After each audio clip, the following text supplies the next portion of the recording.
But Montague is bound as well as I, in penalty alike. And 'tis not hard, I think, for men so old as we to keep the peace. Of honourable reckoning are you both, and pity 'tis you lived at odds so long. But now, my lord, what say you to my suit? But saying all what I have said before, my child is yet a stranger in the world. She hath not seen the change of 14 years. Let 2 more summers wither in their pride, ere we may think her ripe to be a bride. Younger than she a happy mother's maid. And too soon marred are those so early made. Earth hath swallowed all my hopes but she. She's the hopeful lady of my earth. But woo her, gentle Paris, get her heart. My will to her consent is but a part. And she agreed, within her scope of choice lies my consent in fair according voice. This night I hold an old accustomed feast, whereto I've invited many a guest, such as I love, and you among the store. One more, most welcome, makes my number more. At my poor house look to behold this night, earth-treading stars that make dark heaven light, such comfort as do lusty young men feel, when well-apparelled April on the heel of limping winter treads, even such delight among the fresh fennel buds shall you this night. And here at my house, here all see, and like her most, whose merit most shall be, which on more view of many, mine being one, may stand in number, though in reckoning none. Come, go with me.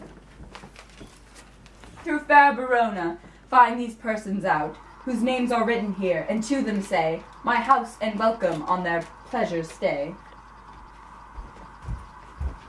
Find them out whose names are written here. It is written that the shoemaker should mendle with his yarn, the tailor with his last, the fisher with his pencil, and the painter with his net.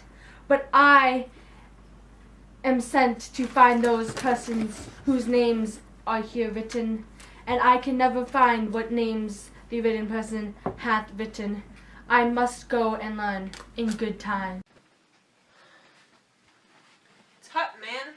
One fire burns out another's burning. One pain is lessened by another's anguish.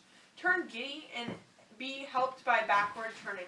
When despot grief cures with another's languish, take thou some new infection to thy eye, and the rank poison of the old will die.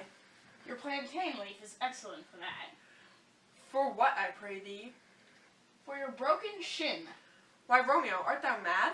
Not mad, but bound more than a madman is. Shut up in prison, kept without food, whipped and tormented.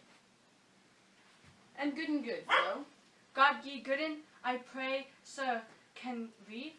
Aye, mine own fortune in my misery. Perhaps you have learned without book, but I pray, can you read anything you see? Aye, if I know the letters and the language. You say honestly, best ye may. Stay, fellow, I can read.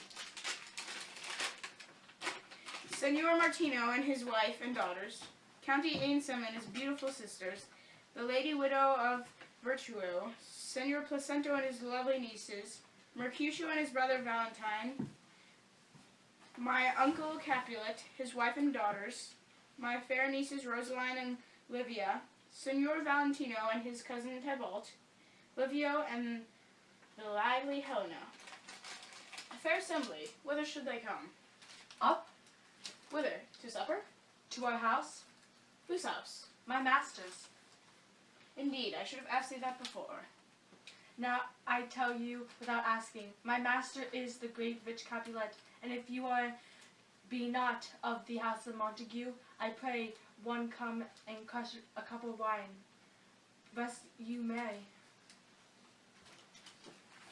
At this same ancient feast of Capulets sups the fair Rosaline, whom thou so loves, with all the admired beauties of Verona. Go thither, and with unattainted eye compare her face with some that I shall show, and I will make thee think thy swan a crow.